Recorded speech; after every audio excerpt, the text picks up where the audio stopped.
What is going on, you guys? Today, I have another super quick episode for you. We're going to be reviewing a podcast from Chris Williamson's Modern Wisdom. He's interviewing David Goggins here, and the episode title is How to Stop Breaking Promises to Yourself. Let's get into it. You talk about performance without a purpose. Mm-hmm. What's that? So, like, for instance, let's say you have no races. Let's say you have no classes, no nothing. There's no purpose in your life. You know, people need to have purpose to get up. They need purpose to perform. You need to get to a point in your life where there's nothing on the docket. There's no 5K. There's no I'm going to get into school to be this or that and still perform to the highest level. Because what people don't get is one day that thing's going to come up. And if you're not constantly performing without purpose, you're not going to be ready when the time comes.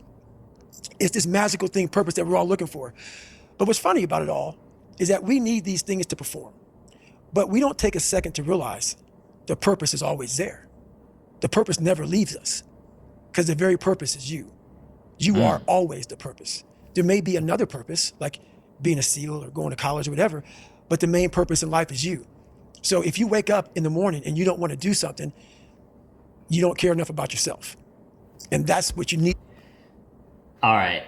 That was like straight up gold there, right? So I'm going to say that again for you guys in a short version, because I think everyone needs to hear this, because everyone's always like, what's my purpose? I got to work on my purpose. Or maybe you know your purpose, right? And it's something outside of yourself. But what I love what he just said, right, is you've always had a purpose, and it's been you this whole time. So you've always been seeking this other thing, like my purpose is being a doctor. My purpose is helping people, right? Like all these things, and those are good, right? Like don't get me wrong, but like some people feel lost and they forget. They think they don't have a purpose when they realize that or they don't realize that the purpose is them, right? Like I absolutely love that, because again, like he's probably going to talk about this, but you want to be treating yourself, loving yourself, and respecting yourself enough that you're always doing things like the basics, right? Like training, going to the gym, eating right, sleeping right, learning, growing. So again, when some of these opportunities in the future do arise for, let's say, your external purpose outside of yourself, it's almost like you're a catcher, right? In like a baseball game, right? Like you'll actually be able to feel the pitch when it happens, right? You're ready for the opportunity when it happens, rather than like being like Butterfingers and it slips through your hands, right? Because you weren't ready for it. So I absolutely love this. Really research is, man, why am I not doing this for myself? Because that is the number one purpose in life, is to better oneself. So that's the only purpose I fucking need. So the reason I get up every day, even though there's no race or there's no school, there's nothing in front of me, is because I have pride in myself. But where do you go to? You wake up in the morning, it's cold, it's wet, it's dark, you've got no cartilage in your knee, you've got shitty shorts, whatever it is that's the issue today. Keep talking. You've got these problems, right? I need you to keep talking about what you were just saying. It's warm on the couch. That's Your it. missus says stay in That's bed. it. It's comfy. That's it's it. cozy. That's You've got it. work later on. You had an argument last night. You're That's slightly it. hungover. Because I know every motherfucker ain't going to do what I'm going to do. So this is how you level up. That's how you level up. I know there's a whole bunch of people with that right there. That fires me up. That makes me fucking happy, what you just said. That brings joy to my life right there. Why? Because I know there's so many people that have the ability and just refuse to get off that couch. Refuse to study a few more hours. Refuse to go deeper, to go further. And that's where I gain the advantage. It's so easy to be great nowadays, my friend, because most people are weak. Most people don't want to go to that extra mile. Most people don't want to find that extra because it sucks. It's miserable. It's lonely. You talk. If it was easy, everyone would do it. And this one's for my anime fans here. But if any of you ever watched Naruto, you're going to know what I'm talking about. I love this quote. It's probably not from Naruto, but Rock Lee saying, hard work beats talent every day. And that's because the person that relies on talent, and it's like, oh, they kind of kick their feet back and relax. Well, the person working hard can catch up to them pretty quickly with that mindset. So talent has to work hard too. And smart, right? Don't get me wrong, like, because you can work hard, hustle culture, blah, blah, blah. You have to take care of your health as well, right? So there's no applause for you hustle culturing your entire life, right? I'll just be straight up honest with you. Which is why you want to put this extra level of effort in to reach your goals 1% better every day, so that you can create the lifestyle that you've always wanted. Help others, build a family, have a fulfilling life. That you were kind of, lonely by yourself. I was the same way. And that used to hurt me growing up. Now I fucking thrive in that shit. That's the only place to be. Well, that was one of the things that is so surprising about growing up through difficulty. So loneliness is one example, right? Mm-hmm. Growing up as a lonely kid. What you realize is a lot of the thing. And by the way, you have to be able to do both. There's no applause for you being like, oh, I'm on monk mode, I'm locking in, bro, for 6 months or more, right? Like, the applause you don't need, by the way. That's external validation.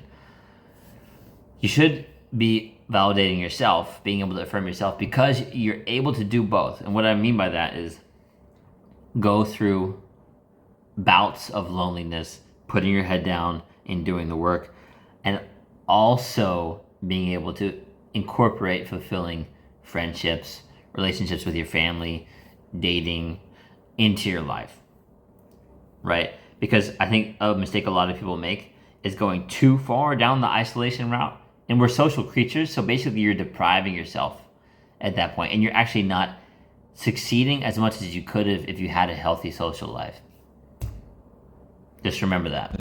Things that you feared or hated or embarrassed about as a child end up being the genesis of the things that you're most proud about as an adult. Mm-hmm. So the fact that you can work and thrive in solitude gives you the opportunity to be able to move to America and start a podcast, or decide to do Hell Week 3 times in a row, or it doesn't matter how long or dark the course is, you're just going to stay. Mm-hmm.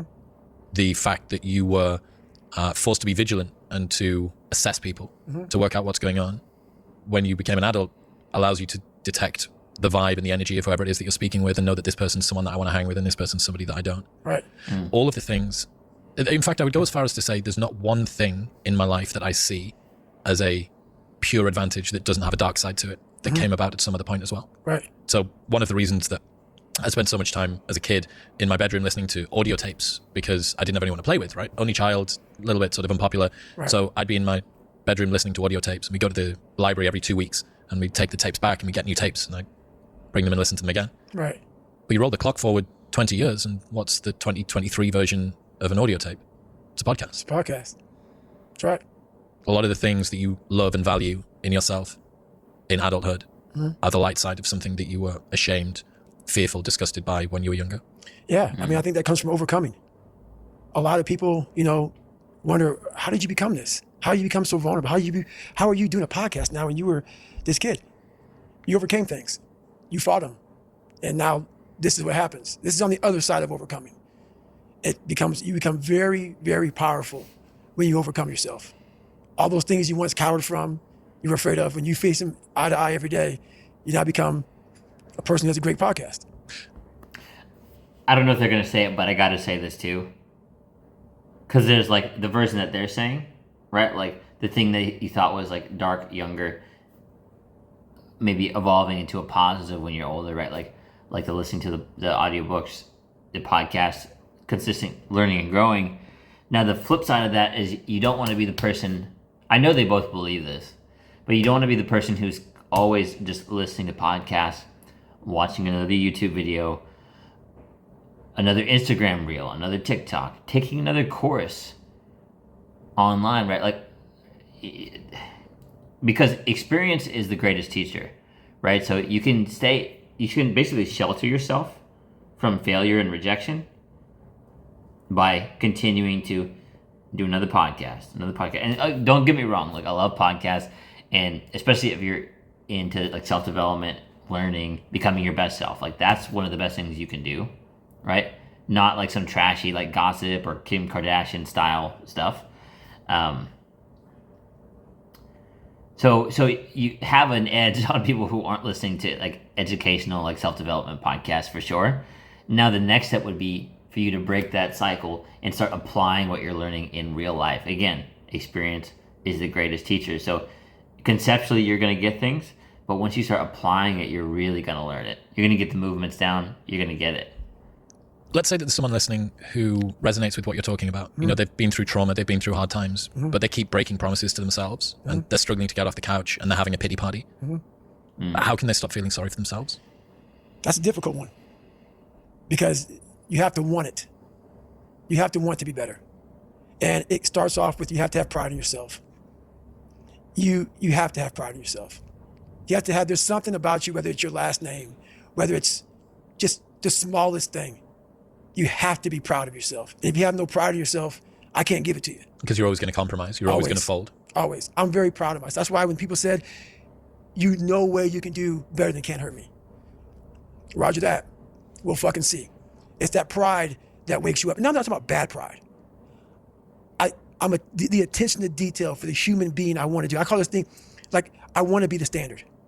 I want to be that guy. Like, every place I went in the military, there was this ethos about how this place is, how we're going to live, how we're going to represent ourselves. And I walked around and I saw that most people didn't live up to that ethos. Like if you go to whatever company, they had this mission statement on how we want to run our company. I made one for myself on how I want to be. And that is why if people can make up a mission statement, an ethos in which they want to live by, and every morning you wake up, you hold yourself accountable to that mission, not a company's, your own. Make up your own mission statement. What do you want to be in life? And once you do that, now you can work with somebody to get better. You can work with yourself to get better. But until you know what you want to stand for, you will always just be sitting down. You'll never stand for anything. What's that quote? If you don't stand for something, you'll fall for everything. That's it. It's a true statement. In the book, you talk... I like that too because it's like, you know, he talked about someone saying like, you can't do better than Can't Hurt Me, which is his book that was a bestseller. And he's like, Roger that, right? Like, are you sure about that? Kind of like, because he likes that competition, even just with himself, right? So again, like doing 1% better every day, running farther, waking up when other people aren't, lifting more weights, like putting 5 more pounds on each day, right? Like all these little things to improve. And even if it's not with someone else necessarily, doing that male competitive advantage towards yourself and holding yourself accountable, holding yourself to a higher standard. Because I mean, that results in what he was saying, right? Like, who is your ideal future self? Who do you actually want to be? And basically just start embodying those things now. It's good stuff. About Roger that, there being 2 types of Roger that. I absolutely adore the second type. Received, orders given, expect results. That's it. So cool. Above and beyond, more than was expected. That's right. To the letter. That's Roger that. That is, for me, what Roger that means. Received, orders given. Yep. Expect results. Expect results. That's right. So fucking dope. That is it. That is it. And when you hear that from somebody who gets it, you know it because you can look in their eyes. You feel that energy, man. It connects immediately. They're out here to get a job done. Roger that. This episode is brought to you by... That's good stuff. I didn't even know there was an acronym for it, but it's almost cool. It's almost like an inside, like code word. Expect results. Right? So it's like, don't worry. I'm keeping my word here. I'm going to get the job done. And you should be saying that to yourself. It's basically what they didn't say there, right? So like, expect results. Telling yourself that so you don't break these promises, right? So this is why it's important to get up when you said you're going to get up. Go to the gym when you said you were going to go to the gym. Start eating right when you said you were going to start eating right. Start working on, you know, like working for yourself, like being self-employed or starting a business instead of watching Netflix when you're off of work. You see what I'm saying? So I hope this helps you guys stop breaking promises to yourself, really respect and love yourself more, because I want to see you live your best life. Thank you guys for watching. Like, comment, subscribe, and I will see you in the next one. You got this, bro.